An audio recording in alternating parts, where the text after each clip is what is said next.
ਜਾ ਸ਼ਾਇਦ ਮੈਂ ਕਹਾਂ ਉਹਦੇ ਕੋਲ ਸੀ ਮੈਂ ਉਹਨੇ ਉਹਦਾ ਕਮਰਾ ਦਿਖਾ ਲਿਆ ਹੈ ਨੀ ਇਹ ਅੱਛੀ ਨੋਰਵੀਜਨ ਲੱਕੜੀ ਉਹਨੇ ਕਿਆ ਰਹਿਣਾ ਤਾਂ ਮੈਂ ਜਾ ਜਿੱਥੇ ਵੀ ਤੇਰੀ ਮਰਜ਼ੀ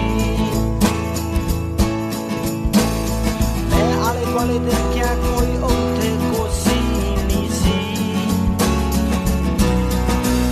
ਮੈਂ ਦੂਈ ਤੇ ਬਹਿ ਗਿਆ ਸਮਾਂ ਸੋਚ ਕੇ ਉਹਦੀ ਸ਼ਰਾਬ ਪੀ ਕੇ ਅਸੀਂ 2 ਵਜੇ ਤੱਕ ਗੱਲਾਂ ਕੀਤੀਆਂ ਫੇ ਉਹਨੇ ਕਿਹਾ ਸੌਣ ਦਾ ਸਮਾਂ ਹੋ ਗਿਆ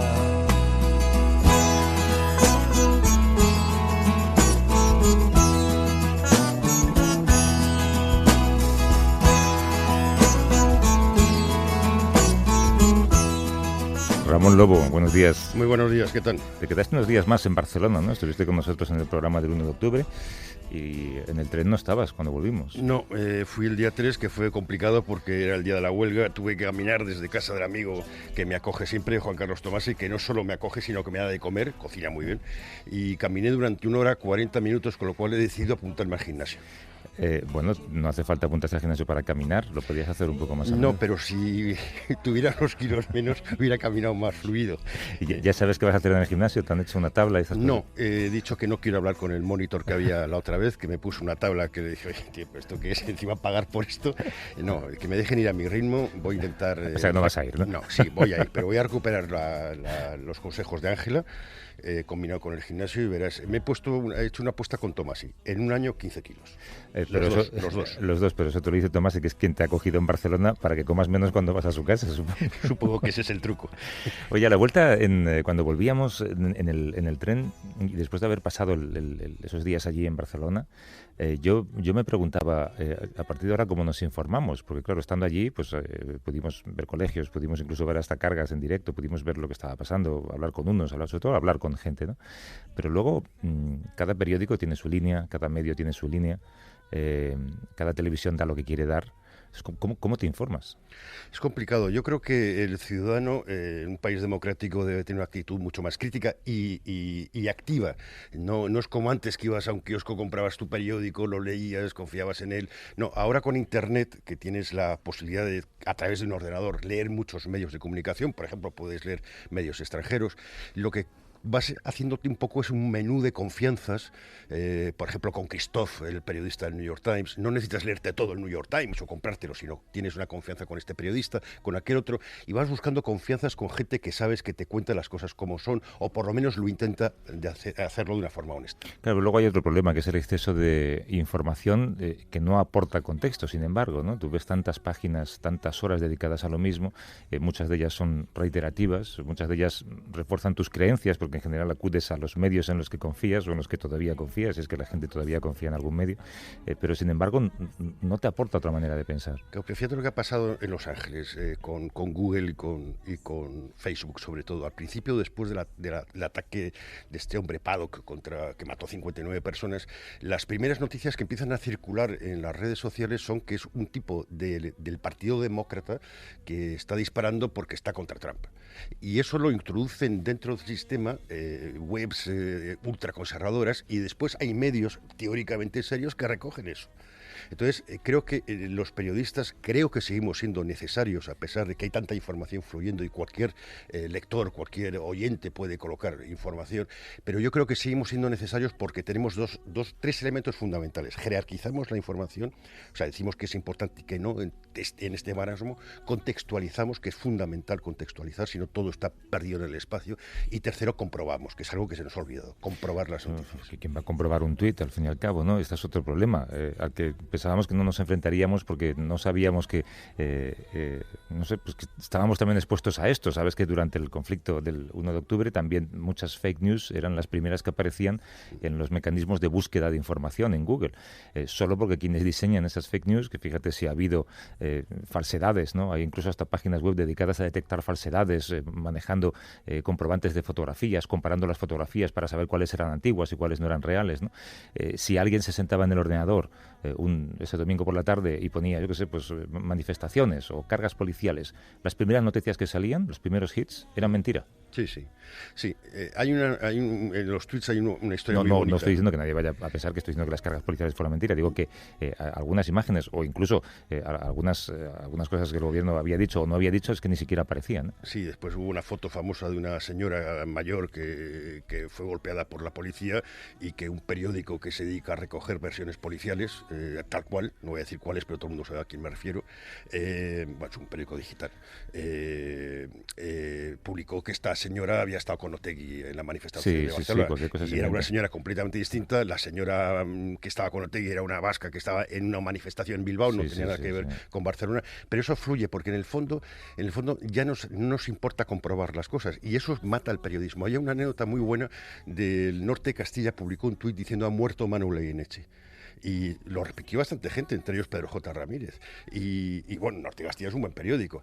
Enrique Meneses, nuestro amigo Enrique Meneses, que luego murió, hizo lo que hace un periodista: llamar a casa de Manuel Leguineche a preguntarle si se había muerto.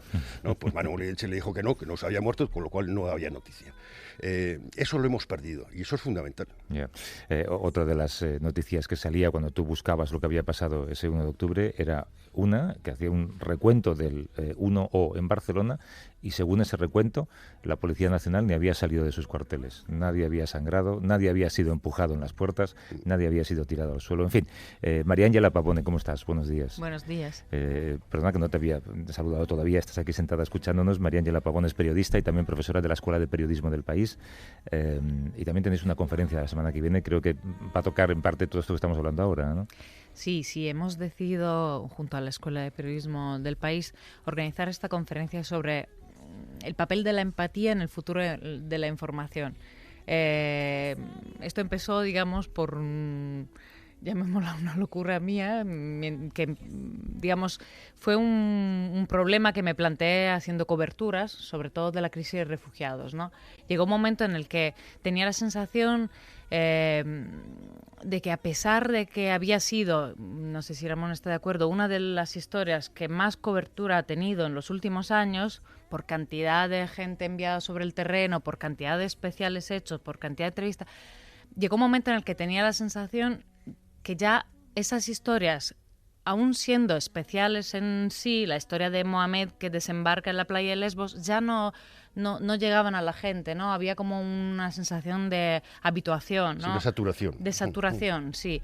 Entonces ahí empecé a pensar en cómo podíamos seguir contando esta historia que teníamos que seguir contando de una manera que se produjera un vínculo emocional con el lector, algo que nos permitiera conquistar una cuota de atención de calidad, ¿no? Entonces, digamos, por la parte que me toca, por ejemplo, cuando estaba en Idomeni, en los días del cierre de la frontera, una de las historias que hice y que pensé que podía de alguna manera ser inmediatamente útil para que la gente se identificara y entendiera de verdad lo que estaba pasando, fue contar la historia de las madres que no podían amamantar porque no comían suficiente, claro, y lo único que podían comer sus hijos era la leche materna. Entonces, que hay de más natural y más entendible que esto, ¿no? Pues fíjate, yo siempre digo que la mejor manera de explicar una información, incluso de informar, es a través de las historias de las personas que lo protagonizan. Yo he echado en falta en la prensa nacional, pues por ejemplo, la historia de una de las personas que estaba en las colas para votar, un abuelo para quien votar a lo mejor significaba algo, aunque el referéndum fuera todo lo ilegal que dicen que es, pero no he leído esas historias en la prensa nacional. Seguramente pues en otra prensa local, en Cataluña, no habría leído otras historias que aquí sí he leído. Entonces, ¿cómo corregimos esto si al final cada uno hace las historias que le interesa para su línea editorial, María Ángela? Digamos que creo que en eventos en desarrollo como el referéndum de Cataluña esto es más complicado. O sea, es más complicado pararse a reflexionar sobre lo que podemos contar más allá de lo que está pasando, ¿no? Entonces ahí probablemente el enfoque de cada medio y la línea editorial influye más que cuando una cobertura se extiende durante el tiempo. Por eso creo que, digamos, ese plus de empatía del que vamos a hablar en esta conferencia es más es útil siempre, pero es más útil cuando ya la cobertura se ha extendido mucho y hay que encontrar la manera de que la gente siga pendiente del tema, ¿no? En este caso de Cataluña se cruzan tantos sentimientos y son están tan en caliente que es difícil, yo creo, ¿no? Que en realidad haría falta una doble empatía. El periodista tiene que tener una empatía con las personas, que lo que decía Javier, eso está en el periodismo anglosajón, que la gente está en las historias. Si estás hablando de inflación, hay gente en las historias. Y después yo creo que hay que tener una empatía con el propio texto. Tú tienes que construir un texto que la gente pueda leer, o sea, no un texto que empiece con un hecho. O sea, yo recuerdo la película esta Primera Plana cuando están discutiendo dónde colocar el nombre, pero ¿quién diablos va a leer el primer párrafo? La de Billy Wilder. Pues es eso, ¿quién diablos va a leer el primer párrafo? Haz un primer párrafo que se pueda leer, que invite al segundo, y tiene que haber vida. O sea, tú tienes que transmitir emoción, pero no la tuya, sino la de la gente. Sí, que luego transmitir emoción no quiere decir caer en el sensacionalismo, en el sentimentalismo. Me preocupa más el sensacionalismo que el sentimentalismo, ¿no? Yo creo que empatizar con la gente a la que tienes enfrente porque la estás entrevistando, o empatizar con el lector que está al otro lado para que entienda lo que está pasando, no quiere decir luego perder la perspectiva y contar las cosas tal y como están pasando. ¿Tú crees que Twitter es incompatible con esa empatía? ¿Se puede conseguir empatía en un lector de 150 caracteres? Yo creo que sí, los hilos ayudan mucho porque puedes contar... ¿Quién lee los hilos, María Ángela? Bueno, yo creo que sí lo Cuando leen. Cuando uno lee uno de 8, ya... No, pero yo creo que sí lo leen, ¿eh? Ya se han convertido como un microrrelato. Yo veo que la gente lo lee, sí, yo creo que lo leen. Twitter igual no es el medio más, ¿no?, adecuado para transmitir empatía, pero es el adecuado para transmitir historias. Entonces ahí, si con un gancho de 140 caracteres consigues que la gente pinche en tu link, pues es un instrumento, ¿no? Perdona que vuelva al tema catalán, pero ¿tú crees que los medios nacionales han logrado explicar a los lectores de fuera de Cataluña lo que sentían los 2 millones y pico de personas que fueron a votar? Es una pregunta difícil, ¿no?, de contestar. No sé si los medios nacionales han conseguido que la gente, digamos, que no está en estos 2 millones se identifique con estos 2 millones. El clima de polarización en estos últimos días creo que ha sido tan alto que probablemente no se haya conseguido del todo. Dicho esto, como decía Ramón antes, la gente ya no lee solo un periódico, creo, ¿no? Salvo los que tengan una ideología muy definida. El lector, digamos, más joven, moderno, ya se hace su propio periódico picando de aquí y de allá. Entonces quiero creer que en este puzzle que cada uno hace para informarse, pues juntando todo algo haya llegado. Pues hay un problema cultural en España y es que mucha gente quiere leer la gente que opina como él. No busca informarse, busca reafirmar sus propios prejuicios. Me ha pasado hace poco en el diario.es que he hecho una serie de entrevistas con historiadores, pues gente que se molestaba porque uno de los historiadores o historiadoras era más conservador y decía cosas. Bueno, es que toda persona te puede aportar ideas. Una persona que no piensa como tú te puede aportar cosas. Sí, y desde el punto de vista, digamos, profesional, como periodista, cada uno llega ahí con sus prejuicios. Cada uno de nosotros llega a un sitio con sus propios prejuicios. Y cuando yo hablo de empatía, también la empatía nos ayuda a nosotros, como profesionales, a romper nuestros propios prejuicios y a ponerte en el lugar de otro de una manera que pueda ayudar a ti y al lector a contar mejor lo que está pasando, ¿no? Y esto ha pasado en Cataluña, ha pasado en otros sitios. Creo que sí que puede ser una manera de romper barreras de alguna manera. Sí, pero esa es otra de las grandes pérdidas, yo creo, de la última década, quizá, ¿no? Yo creo que antes, Ramón, todos sabíamos cuál era el columnista de derechas del país o el columnista de izquierdas del mundo, ¿no? Ahora hemos perdido ese punto de vista alternativo en los periódicos en los que leemos. Cualquier periódico, cualquier medio de comunicación, supongo que nosotros también, al final somos monolíticos. Sí, después han surgido webs, como la que me refería antes, sumamente tóxicas. Es que no quiero decir el título de esa web, ni el periodista que la dirige, pero es una web... Esa, vale, ya sé cuál es una web muy tóxica que se dedica a intoxicar y a decir mentiras. Aparte de otro periodista que era amigo mío, que sigue siendo amigo mío, aunque se le ha ido un poco la cabeza, pero sí es cierto que los medios tradicionales hemos quedado contaminados un poco de ese clima de toxicidad cuando nuestro trabajo no es ese. ¿Hacia dónde vamos entonces, María Ángela? Nos hace falta periodistas que sepan volver a contar historias que creemos que sabemos. En el caso, por ejemplo, de una cobertura internacional, ¿cómo atraemos a un lector? Yo creo que, hace falta periodistas que sepan contar esto, pero hace falta periodistas que tengan tiempo.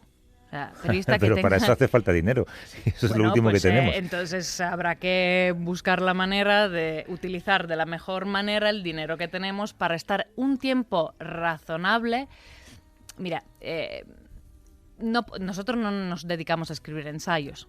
Nos dedicamos a escribir pues artículos que cuando hay suerte pues son 1000 palabras, 1500. Y desafortunadamente las coberturas no son muy largas. Pero aún así, aún siendo paracaidistas muchas veces, pues uno puede hacer un trabajo que forma parte de nuestro trabajo, que es leer mucho antes, para contextualizar cuando estés ahí. Y cuando te encuentras... Hablar mucho con la gente. Hablar mucho con la gente, pasar con la gente a la que entrevistas un poquito más de tiempo de los 20, 30 minutos que son necesarios para que tú tengas tus citas, ¿no? Y esto se puede hacer a pesar, digamos, de la escasez de recursos en la que nos encontramos. Yo creo que se puede seguir haciendo. Y empatizar con el que tienes delante quiere decir que no le puedes poner un micro a los 2 segundos de presentarte o sacar una libreta. Hay que tener un poco, digamos, son los fundamentos básicos de nuestra profesión. En el fondo siguen siendo lo mismo siempre. Sí, que es saber contar las historias, pero sí, generar ese sentimiento en el lector o en el oyente o en el espectador es algo que se consigue muy pocas veces. A veces, ¿sabes qué? Una buena fotografía también ayuda y también se ha perdido el fotoperiodismo. Pero de eso, si quieres, hablamos otro día, ¿vale? Sí. María Ángela Paone, que es periodista, es reportera, es profesora en la Escuela de Periodismo del País y mañana tienes una conferencia, La empatía en el futuro de la información, a las 7:30 en la Fundación BBVA, ¿es? Sí, en la Fundación BBVA, el Palacio del Marqués de Salamanca, a las 7:30. Pues cuando quieras venir por aquí estamos, ¿vale? Muchísimas gracias. Feliz Ramón domingo. Lobo, hasta la semana que viene. Hasta luego, chao. La belleza, la belleza, la belleza.